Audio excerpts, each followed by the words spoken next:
बिस्मिल्लाहिर्रहमानिर्रहीम। अस्सलामुअलैकुम dear students, उम्मीद है आप सब लोग खैर खैरियत से होंगे।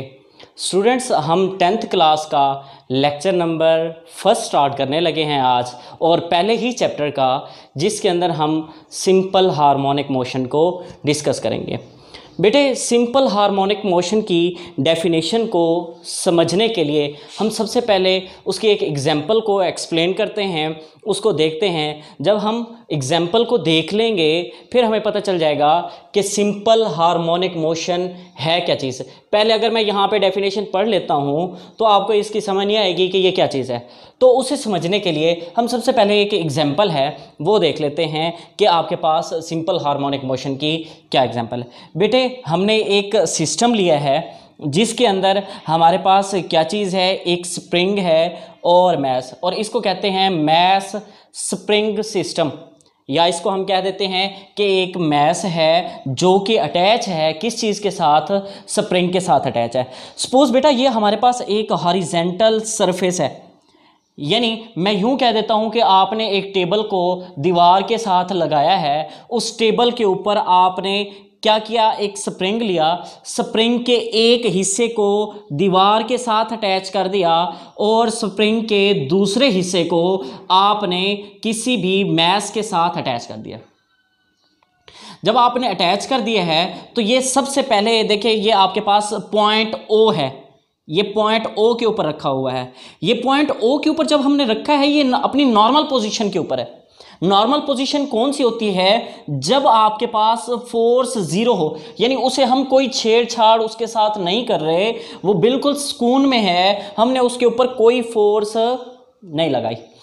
फिर बेटा हम क्या करते हैं, दूसरे में हम करते ये हैं, हम इस स्प्रिंग को, मैस को यहाँ से पकड़ते हैं, पकड़ने के बाद खींचते हैं। जब हम खींचते हैं तो बेटा ये मेन पोजीशन ओ से क्या करता है, मूव कर जाता है और कहाँ पे पहुँच जाता है, पॉइंट ए के ऊपर पहुँच जाता है। जब पॉइंट ए के ऊपर पहुँचेगा तो बेटा हमें करना क्या पड़ेगा, उसके ऊपर फोर्स लगानी पड़ेगी। बेटा क्या करनी पड़ेगी, उसके ऊपर फोर्स लगानी पड़ेगी। बेटा जितनी ज़्यादा फोर्स लगाएंगे उतना ज़्यादा डिस्प्लेसमेंट मिलेगा, यानी मैं इसको ज़्यादा फोर्स के साथ खींचूं, अगर इससे भी ज़्यादा फोर्स लगाता तो ये यहाँ पे आ जाता, अगर ये यहाँ पे होता तो बेटा डिस्प्लेसमेंट भी हमारे पास उतना ही ज़्यादा आ जाता। हम क्या कहेंगे कि जितना ज़्यादा फोर्स लगाएंगे हम उतना ज़्यादा हमारे पास डिस्प्लेसमेंट आएगा।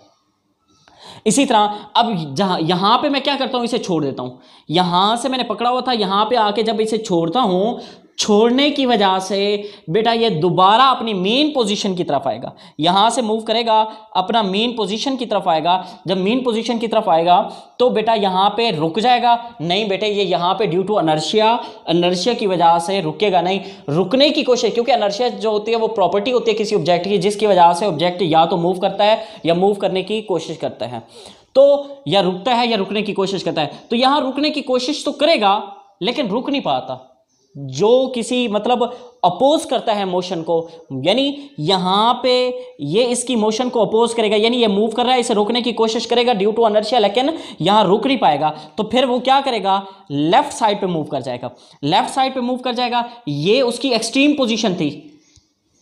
अब यहाँ पे आके कंप्रेस होना शुरू हो जाएगा, इस तरफ जब आएगा कंप्रेस होना शुरू हो जाएगा, इस तरफ आएगा तो मेन पोजीशन से जब पॉइंट बी तक आएगा तो भी इसने डिस्प्लेसमेंट एस कवर करना है। जितना डिस्प्लेसमेंट ये था उतना ही डिस्प्लेसमेंट ये है। ये भी उसकी एक्सट्रीम पोजीशन, ये भी उसकी एक्सट्रीम। अगर फोर्स ज्यादा हो तो x जो होगा वो आपके पास ज्यादा होगा, ये वाला भी ज्यादा आ जाएगा, ये वाला भी आपके पास x ज्यादा आ जाएगा, जिसको हम क्या बेटा कहते होते हैं, हुक्स लॉ कहते होते हैं। हुक्स लॉ आपके पास क्या है, हुक्स लॉ है कि force is directly proportional to the displacement, force is the directly proportional to the mean position.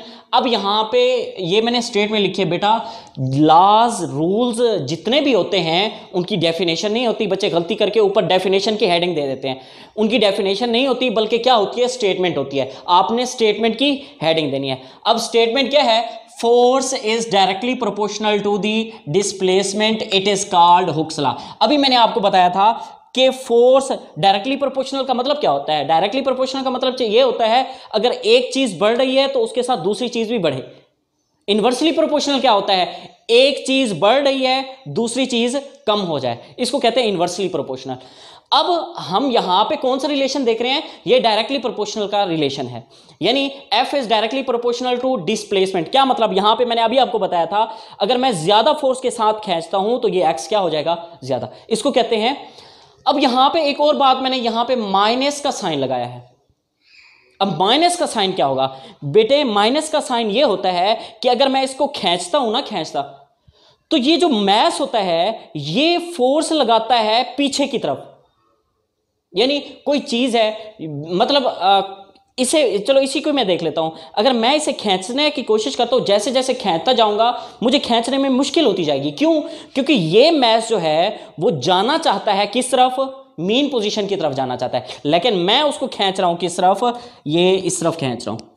यानी मैं जो फोर्स लगा रहा हूं वो इस तरफ लगा रहा हूं, लेकिन ये मैस जो फोर्स लगा रहा है वो क्या लगा रहा है? बैकवर्ड लगा रहा है। तो फोर्सेस अपोजिट होने की वजह से, यानी मैं चलो यूं भी कह सकता हूं कि आप इस तरफ डिस्प्लेसमेंट कवर कर रहे हो, इस तरफ डिस्प्लेसमेंट, राइट साइड पे डिस्प्लेसमेंट कवर कर रहे हो, लेकिन फोर्स की जो डायरेक्शन है वो किस तरफ है? मीन पोजीशन की तरफ है। इन दोनों की डायरेक्शन देखें अपोजिट है बेटा। जब डायरेक्शन अपोजिट आ जाती है तो साइन हम लगा देते हैं माइनस का। ये माइनस साइन क्यों लगाया है बेटे? फिर सुन लीजिएगा एक बार। डिस्प्लेसमेंट राइट साइड पे है, यानी हम इसे इस तरफ मूव करवा रहे हैं, लेकिन फोर्स की डायरेक्शन जो है वो किस तरफ है? Towards the mean position, mean position की तरफ इसकी फोर्स। तो एक दूसरे के अपोजिट होने की वजह से यहां पे मैं क्या कर देता हूं? माइनस का साइन लगा देता हूं, नंबर 1। उसके बाद जब बेटे प्रोपोर्शनैलिटी का साइन खत्म किया जाता है, जब प्रोपोर्शनैलिटी का साइन खत्म किया जाता है तो बेटा दो चीजें आती हैं। वो दो चीजें कौन कौन सी होती हैं? एक तो इक्वल का साइन होता है और उसके साथ साथ आप कांस्टेंट भी लगाते हैं। इसे खत्म किया, यहां इक्वल का साइन आ गया और इस प्रोपोर्शनैलिटी की जगह कांस्टेंट के आ गया है।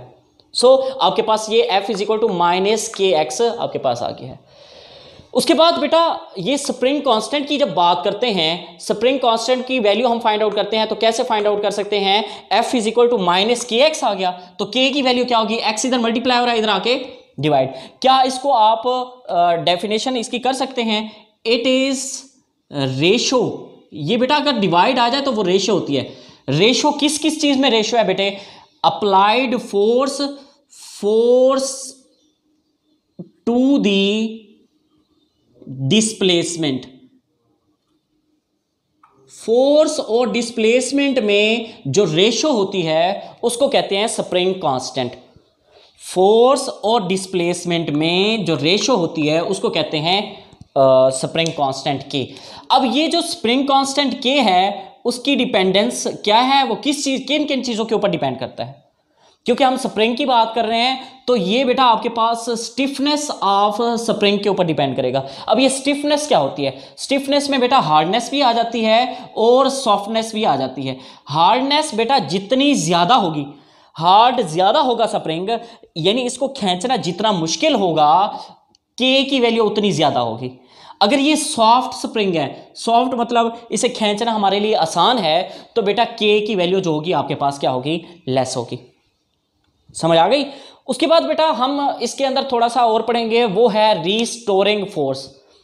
अब रीस्टोरिंग फोर्स क्या चीज है बेटे? रीस्टोरिंग, रीस्टोर हो जाना, जमा हो जाना, जखीरा हो जाना, इसको कहते हैं restoring force.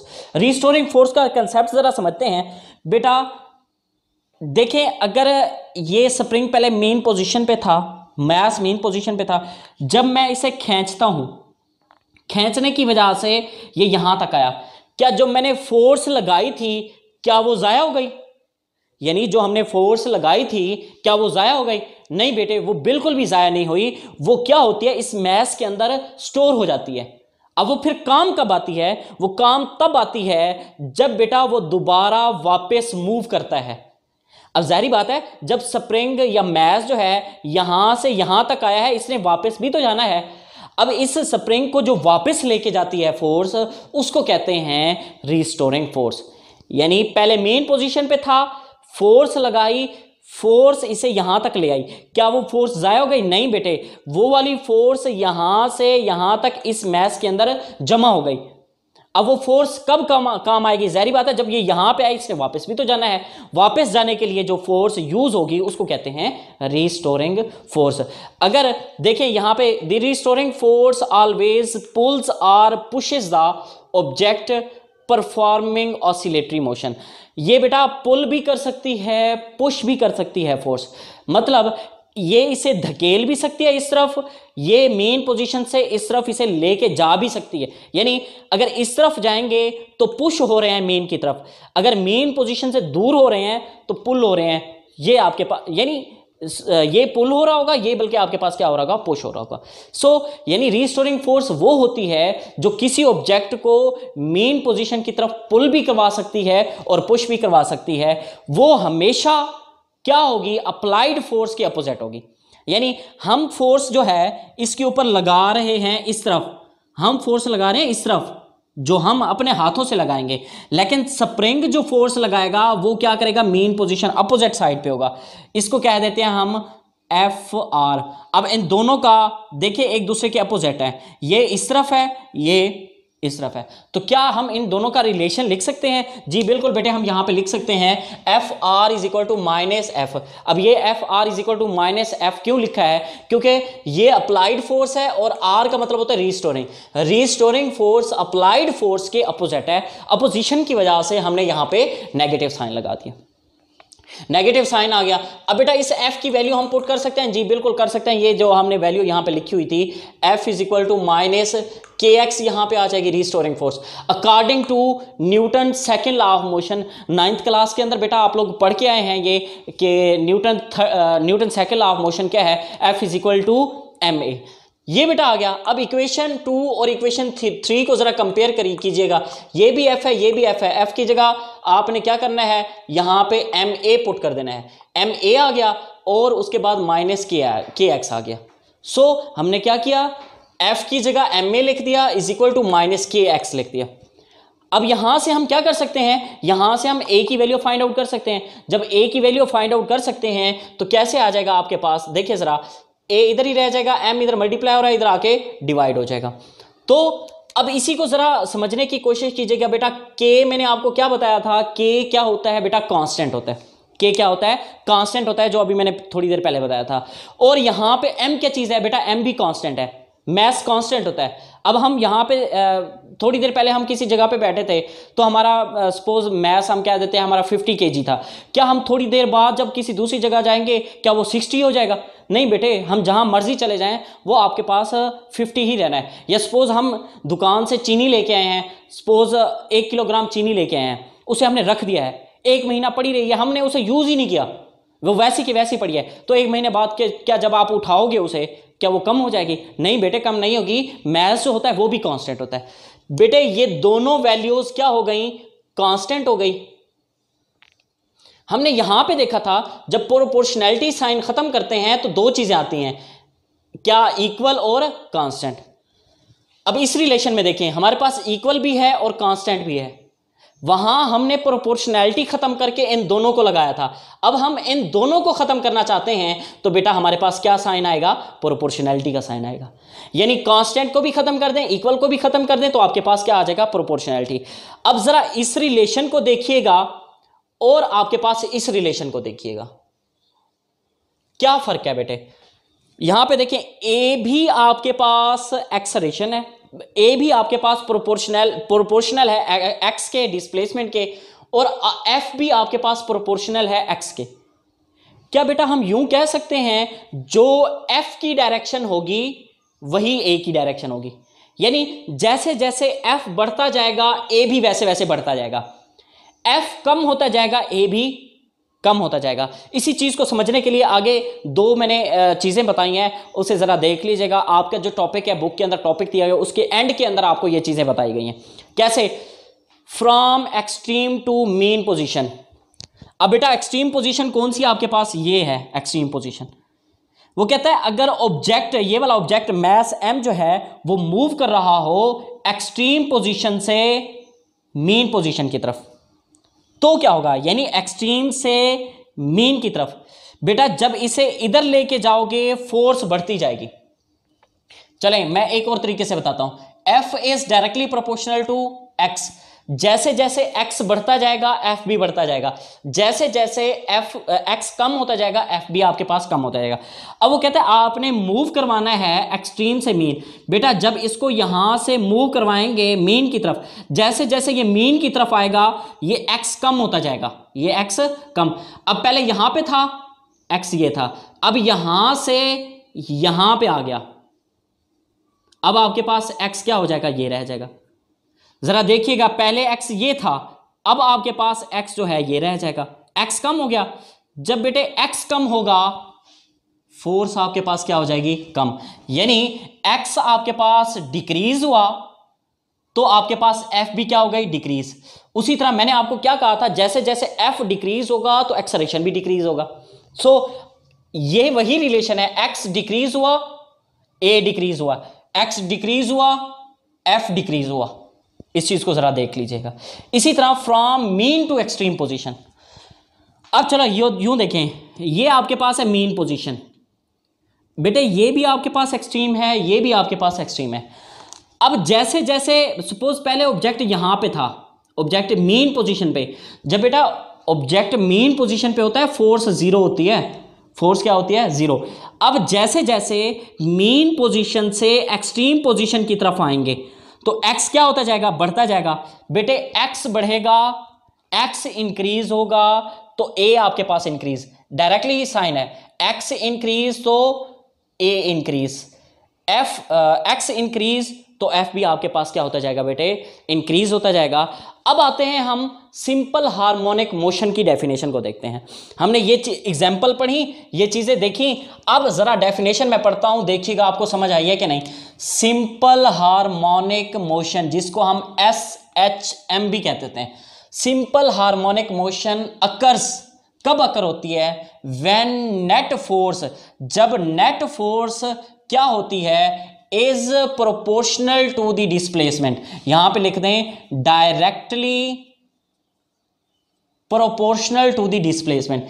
F is directly proportional to the displacement, और नेगेटिव साइन क्या बताता है कि जो फोर्स की डायरेक्शन होती है वो टुवर्ड्स द मीन पोजीशन होती है। सो फिर देखिएगा, simple harmonic motion occurs when the net force is directly proportional to the displacement from the mean position, mean position से, and is always directed towards the mean position. So बेटा ये आपके पास simple harmonic motion, और उसकी हमने पहली example पढ़ी है। इंशाल्लाह नेक्स्ट लेक्चर के अंदर हम पढ़ेंगे इसकी एक और एग्जांपल पढ़ेंगे, जो कि आपके पास वो एग्जांपल है बॉल एंड बाउल सिस्टम। उसको हम इंशाल्लाह नेक्स्ट लेक्चर में डिस्कस करेंगे। तब तक के लिए हमें इजाज़त दीजिए, अल्लाह हाफिज़।